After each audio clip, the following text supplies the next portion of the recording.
So my name is Denitra Lagarde. I'm from Minneapolis. I was born and raised in South Minneapolis. I am Native American. I'm from the Mille Lacs Band of Ojibwe. I work here at the Indian Center. I've lived here my whole life. I have 7 children, and we live in Little Earth.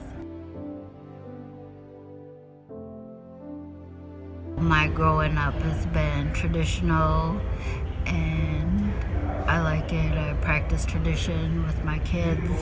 I believe that is important for us, our history and our tradition, where we're going and what we're doing today. I'm active in my community.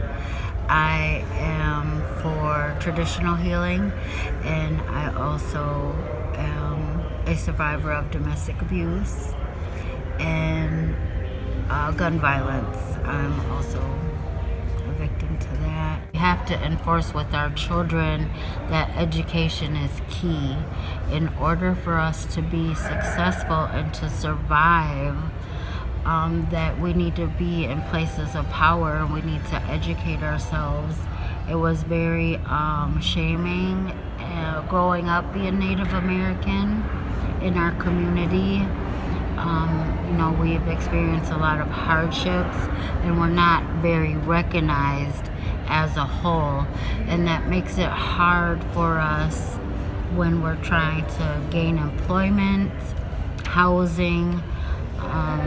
Anything outside of South Minneapolis is real fearful because it's unknown to people in our community. We evolved, but there's still a lot of issues that we need to work on as far as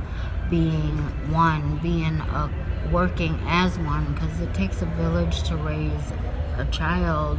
We still need to practice them teachings today. I feel like we have a lot of guns, drugs, and violence, and we're killing ourselves, and that's hurtful. People are out here homeless and suffering, and women and children just experiencing working here and being across the street from the camp, and to see the stresses and the struggle that people go through every day just to get their daily needs met. Like, that hurts us as a community. It makes us all look bad, and I don't know. I'm kind of lost right now.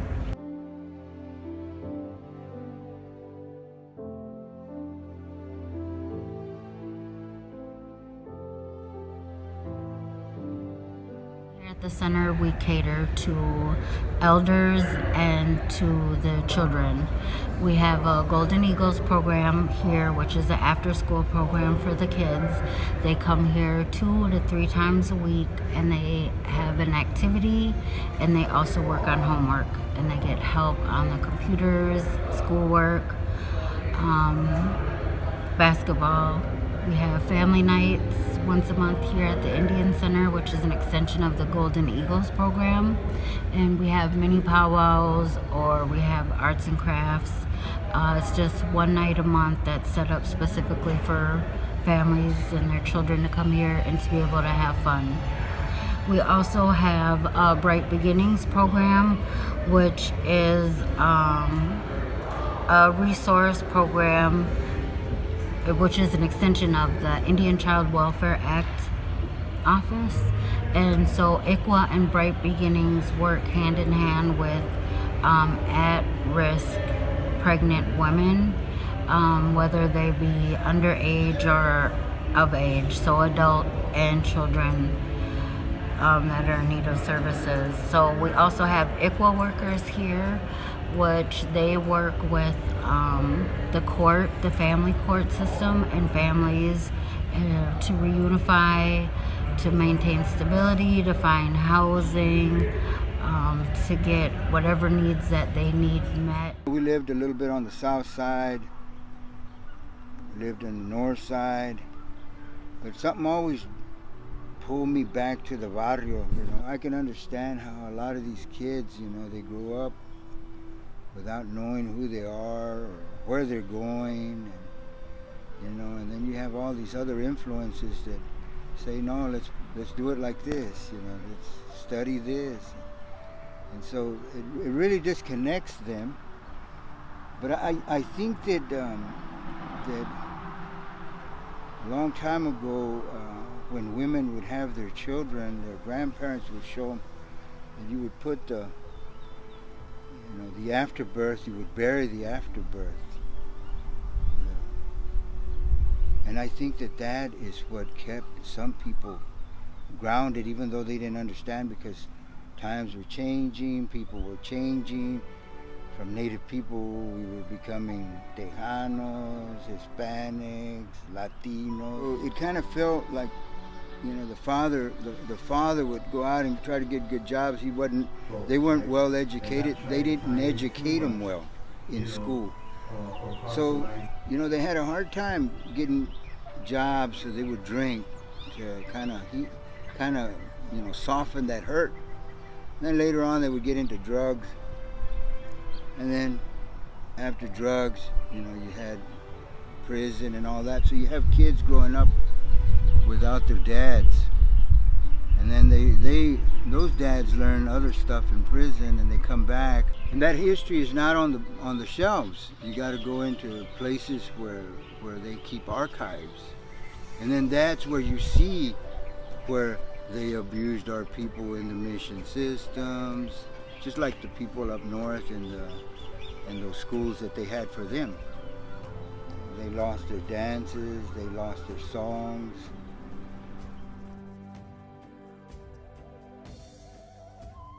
So you pray about it, you work at it, and everything comes back. It starts coming back. So now we got a few people, and we have a few ceremonies, and we take it from there. Our elders are helping in maintaining some of those ceremonies and passing those responsibilities on to the younger people, so they can continue it for their children, their grandchildren, because we know it's good for you. Last weekend we had a bear dance, and it's kind of like you need it. I mean, you go to work, you do all this, and you participate in this life, and sometimes you got to get out, out into the woods and rejuvenate, recharge, and it's very helpful. And now you're ready to hit it again. So that's what we do. We try to encourage the kids, so they don't have to be growing up around gangs and drugs and alcohol.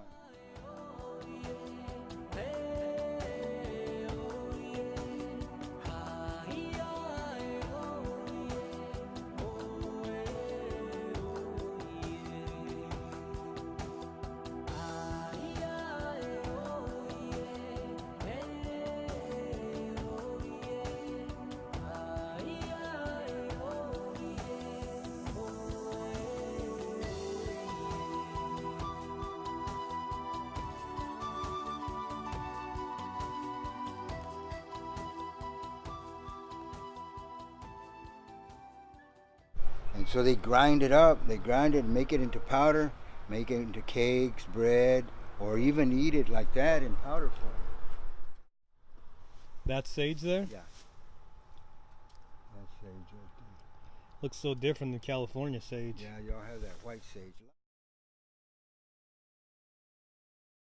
Right there. See it? Yeah, the main product of the desert right here. This is the agave, huh? You wrap the head. You wrap the head so the head won't go, because it's going to protect that stalk. What you do is you cut around it, and you get into the middle part, and that's where you get that agua miel. People drink that, and people in Mexico, they make alcohol out of it. Throws out little flowers like that, a bunch of them. And what kind of uses that they have for that plant? Well, I only know it as cenizo and for protection, and people burn it to help you also. We use the beans for jewelry. We make necklaces, bandoleros.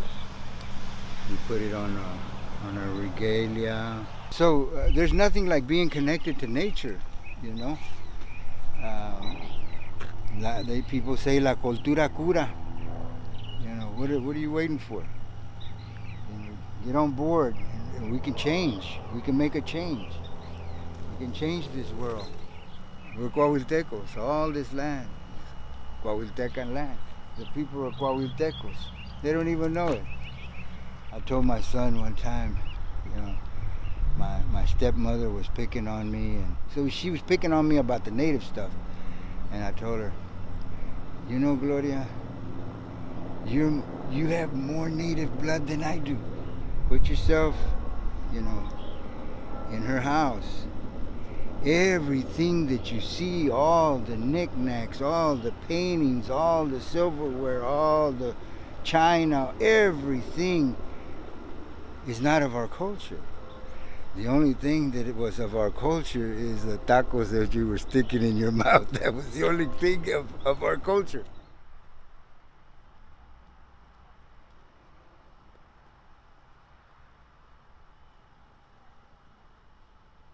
First landing party, the white settlers came in there. They were probably right around about 93 different longhouses, as well as 17 different villages in this immediate area. You know, it's 1851. You know, by 1865, virtually all the natives were almost outlawed in this city, even though they actually helped build this city. Natives weren't very highly valued in this city, and Seattle was actually barely even blossoming at that point. Over the years, the native population has dwindled due to diseases and a lot of missed opportunities for them. And just probably in the last 25, 30 years, when the advent of the casinos started coming, did we see a lot of fortunes of natives turn around in this area. And what that means is there's able to provide a lot of opportunities for natives in this region to succeed.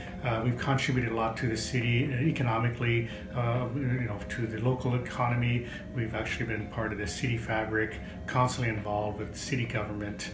A lot of our native people are active whenever there's social needs or when there's injustices.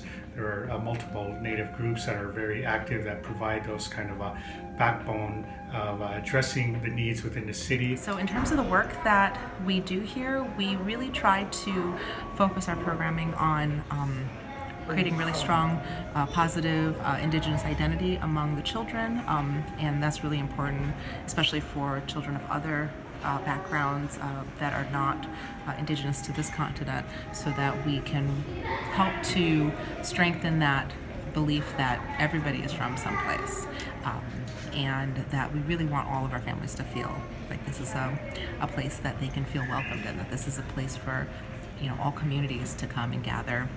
We love the fact that we are within a natural space. We have 22 acres of land around us, so the children have lots of, actually I should say 22 acres that are dedicated specifically for the cultural center, that the children are able to benefit from. So we've got trails, they can hear eagles, they can hear, we've got ravens. We actually have, those are the two names of the classrooms. We have an eagle and a raven classroom. If you go out on the water, the kids can hear seals. There's nature trails. This was one of the places that I was invited to come to, I think within the first 6 months that I lived here, and to find a place where there were so many different faces, and a lot of faces that looked like mine, because there were tons of mixed natives that lived in the city, and lots of folks that had that same experience of, my family wasn't very connected, I'm just learning, I'm learning as an adult, maybe I'm not always seen as a native person in different venues, and trying to figure out, you know, where you kind of fit when you're a mixed race native. And that was really heartwarming. Heartbeat that heals.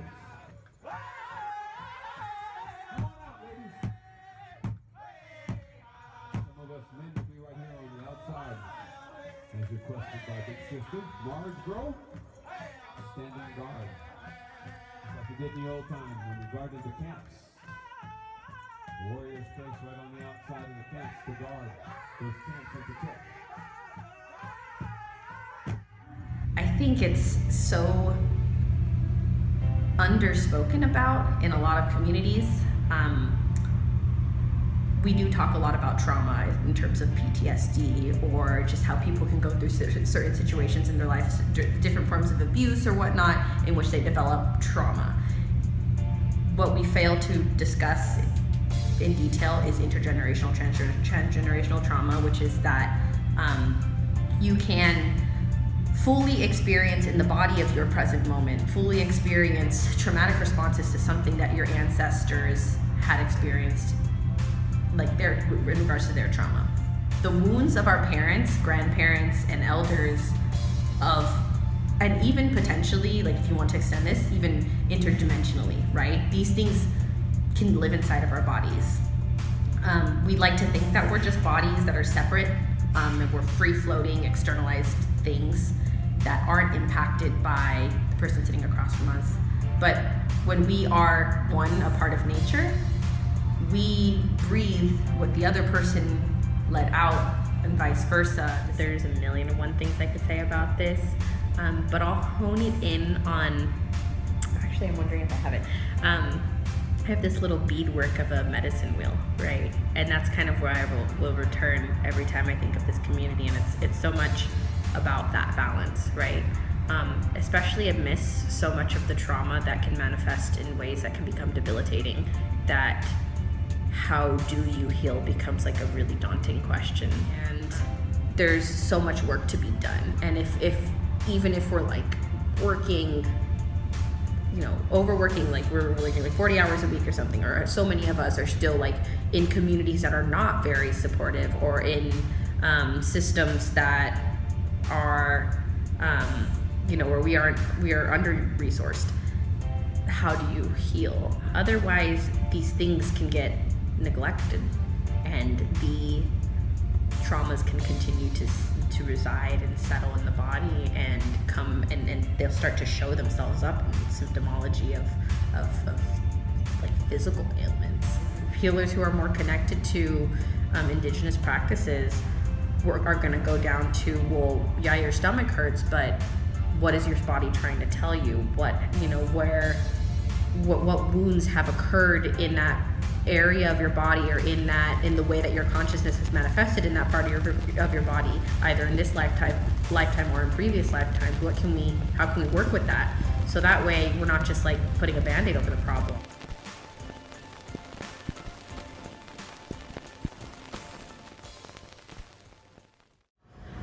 So I personally joined Skins after attending their open mic event in the fall semester, which was my first semester here at State. It was just such a nice community there. Like, it really felt like everyone there knew each other very well, and it was like very family-like. And I don't know, something about that just was something I was personally looking for coming into college. I didn't know anyone coming into college, so it was kind of like that transition into meeting people, finding like my home here. So I really found that sense of community in Skins. And I also was taking American Indian law at this time, and the topics that we were learning about, I wanted to learn more in depth about it from the members themselves.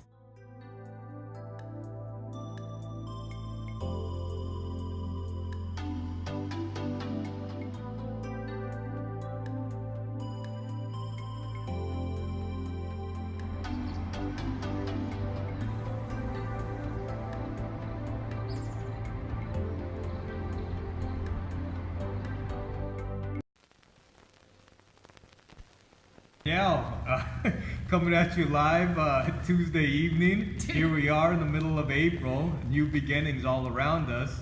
Intergenerational trauma. That's the topic today. That's what we're getting into. So whenever you want to go ahead and pick up the peace pipe and talk into it, the imaginary peace pipe. Go ahead. Hi. Domains of one person: spiritual, emotional, cognitive, and I'm missing one. You could cut that part out. But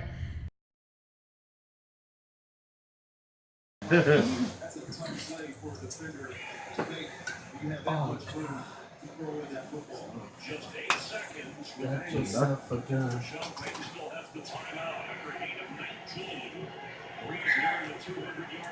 Yummy. Bring anyway, Cuddy. I'll fucking shove that fucking phone up your fucking ass. Piece of gum.